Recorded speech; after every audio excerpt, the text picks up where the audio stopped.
start becoming the abdominal aorta. Okay? Abdominal aorta. Okay, now let's discuss the blood flow, okay, of the heart. So from this model, nasabi ko na yung superior inferior vena cava? Not yet. Okay. Superior vena cava, inferior vena cava. Superior vena cava, inferior vena cava. Okay? Now, your vena cava, these are the largest, veins pala. They are the major veins that drains the upper and the lower parts of the body. So, the muscles of the trunk and organs of that make up the upper trunk, the head, and the arms, okay, they all drain to your superior vena cava. The lower portion of the body naman drains in the inferior vena cava. So the blood collected by the vena cava will go to the right atrium. Okay? And then by law of gravity, the blood will flow from the right atrium going to the right ventricle. Passing through what valve? Tricuspid valve. When the right ventricle contracts, okay, the blood will flow from the right ventricle going to the pulmonary trunk. Passing through what valve? Pulmonary valve. Okay, pulmonary valve. And then when it is in the pulmonary trunk, it will go to the two arteries. Diba? You have your right and left pulmonary arteries. And then from the pulmonary artery, it will go to what? It will go Right and left pulmonary artery. lungs, di ba? Pupunta na siya sa lungs for oxygenation. Okay? So, magkakaroon ka na doon ng gas exchange, oxygen and carbon dioxide. Okay? So, the carbon dioxide from the deoxygenated blood will be loaded to the lungs, and the oxygen naman from the lungs will go to the blood in the pulmonary artery. And then when respiration is done, it will go to the pulmonary vein. Okay? So, nasa pulmonary vein mo, oxygenated blood na. After passing to the in the pulmonary vein, it will go to the left atrium. Okay?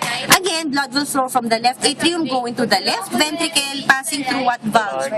Bicuspid valve. When the left ventricle contracts, the blood will go to the aorta, passing through the aortic valve.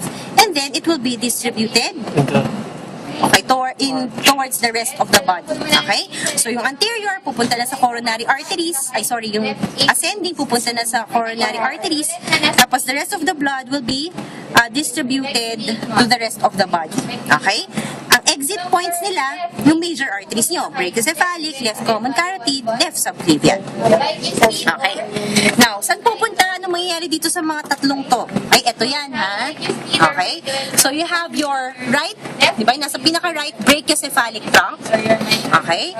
Eto, ano to? Nasa gitna? Left common carotid. Yung nasa pinaka-gilid, left subclavian. Okay?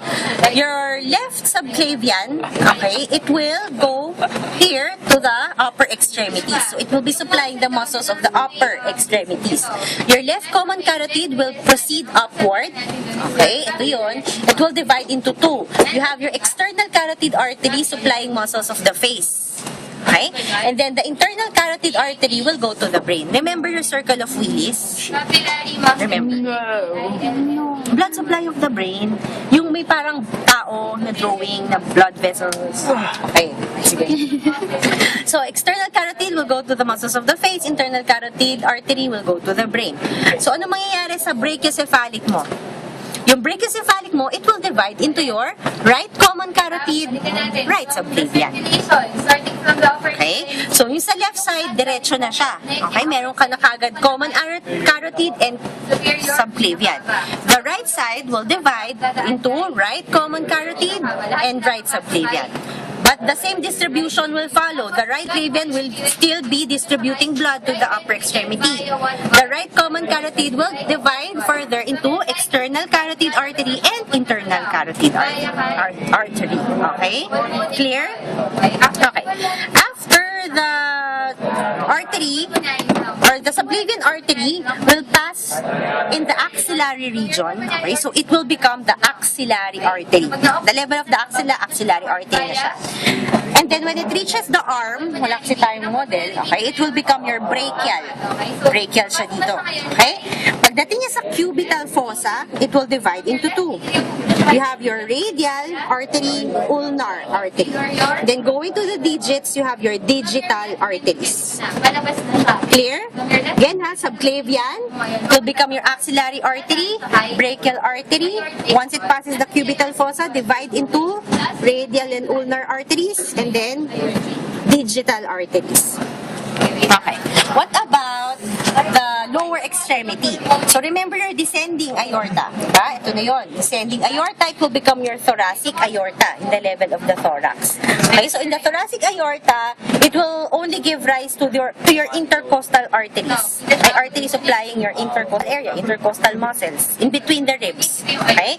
Further downward, it will become your abdominal aorta. Okay? So the other distributions are, you can see it in your manual, pero kahit huwag nyo siyang masyadong tandaan. But it will go to the other internal organs such as your spleen, pancreas, renal, or your kidneys. Okay? So ang reference na mababasa nyo, renal artery, splenic artery. Okay? So ibig sabihin, they will go to those organs. And then your abdominal artery will divide into two. Okay? You have your right common iliac, left common iliac. Okay? Then the common iliac will divide into two again. Okay? External iliac, right external iliac, right internal iliac. Okay? Common iliac hanggang dito. Sorry, yan. Common iliac yan. Right common iliac, left common iliac.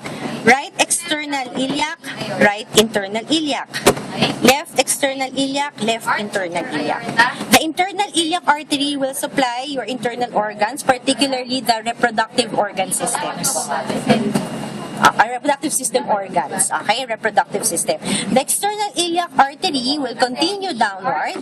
Once it reaches the inguinal area or the area in the groin, it will become your femoral artery. Okay?